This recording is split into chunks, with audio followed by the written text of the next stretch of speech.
Hello friends, ಇವತ್ತು ನಾನು ಕಾಬೂಲ್ ಚೆನ್ನದ್ದು ಒಂದು ಪಲ್ಯ ಮಾಡ್ತಾಯಿದ್ದೇನೆ. ಅದಕ್ಕೆ ಒಂದು ಸ್ವಲ್ಪ ಕಾಲಿಂಚು ಶುಂಠಿ, ಬೆಳ್ಳುಳ್ಳಿ, ಹಸಿಮೆಣಸು ಮತ್ತು ಒಂದು ಟೊಮೊಟೊ, 2 ಈರುಳ್ಳಿ ತೊಗೊಂಡಿದ್ದೀನಿ.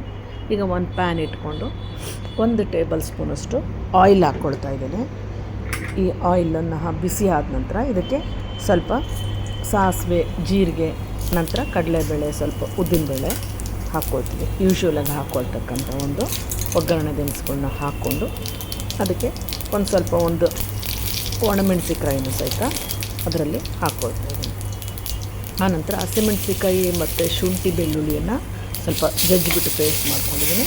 ಅದನ್ನು ಸಹಿತ ಹಾಕಿ ಚೆನ್ನಾಗಿ ಸ್ವಲ್ಪ ಆಯಿಲಲ್ಲಿ ಫ್ರೈ ಮಾಡ್ಕೊಳ್ತಾ ಇದ್ದೀನಿ.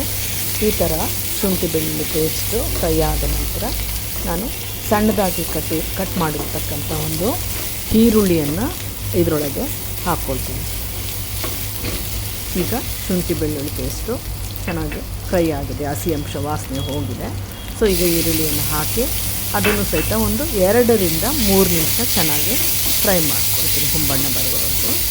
ಹೀಗೆ ಈ ಥರನಾಗಿ ಫ್ರೈ ಮಾಡ್ಕೊಳ್ತೀನಿ. ಈಗ ಇದು ಹೊಂಬಣ್ಣ ಬಂದಿದೆ ಚೆನ್ನಾಗಿ. ಈ ಹಂತದಲ್ಲಿ ನಾನು ಸಣ್ಣದಾಗಿ ಕಟ್ ಮಾಡಿರ್ತಕ್ಕಂಥ ಒಂದು ಟೊಮೊಟೊವನ್ನು ಸಹಿತ ಹಾಕ್ಕೊಂಡು ಅದನ್ನು ಸಹಿತ ಚೆನ್ನಾಗಿ ಫ್ರೈ ಮಾಡ್ಕೋಬೇಕು. ಚೆನ್ನಾಗಿ ಸ್ವಲ್ಪ ಒಂದು ಮೀಡಿಯಮ್ ಫ್ಲೇಮಲ್ಲಿ ಇಟ್ಕೊಂಡು ಫ್ರೈ ಮಾಡಿಕೊಂಡು ಸಾಕಾಗುತ್ತೆ.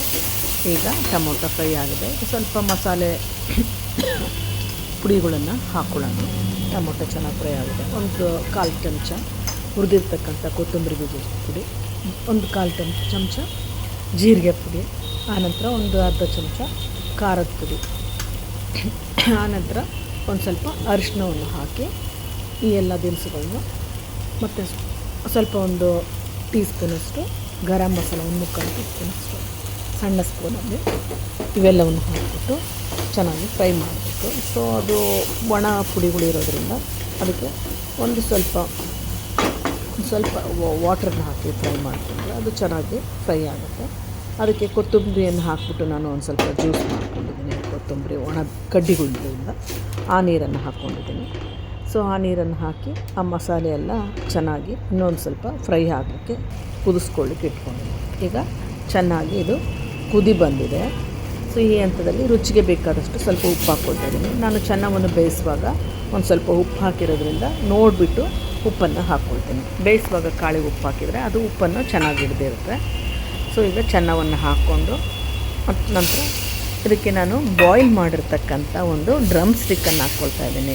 ಕಾಬೂಲ್ ಚೆನ್ನ ವಿತ್ ಡ್ರಮ್ ಸ್ಟಿಕ್ ಹಾಕಿ ಮಾಡಿರ್ತಕ್ಕಂಥ ಒಂದು ಸಬ್ಜಿ ಈಗ ಚೆನ್ನಾಗಿ ಕುದೀತಾ ಇದೆ. ಸೊ ಈ ಥರನಾಗಿ ಡ್ರಮ್ ಸ್ಟಿಕ್ಕನ್ನು ಹಾಕಿ ಪಲ್ಯ ಮಾಡಿದರೆ ಅದು ಕಾಬೂಲ್ ಚೆನ್ನದಲ್ಲಿ ಒಟ್ಟಿಗೆ ತುಂಬ ಟೇಸ್ಟನ್ನು ಕೊಡುತ್ತದೆ. ಸೊ ಈಗ ಚೆನ್ನಾಗಿ ಎಲ್ಲ ಕುದಿ ಬಂದಿದೆ. ಈ ಒಂದು ಸಬ್ಜಿ ರೆಡಿಯಾಗಿದೆ. ನೀವು ಮನೆಯಲ್ಲಿ ಈ ಥರನಾಗಿ ಸಬ್ಜಿಯನ್ನು ಮಾಡಿ ಟೇಸ್ಟ್ ಮಾಡಿ ನೋಡಿ, ಲೈಕ್ ಮಾಡಿ, ಶೇರ್ ಮಾಡಿ. ಬಾಯ್ ಬಾಯ್, ಥ್ಯಾಂಕ್ ಯು.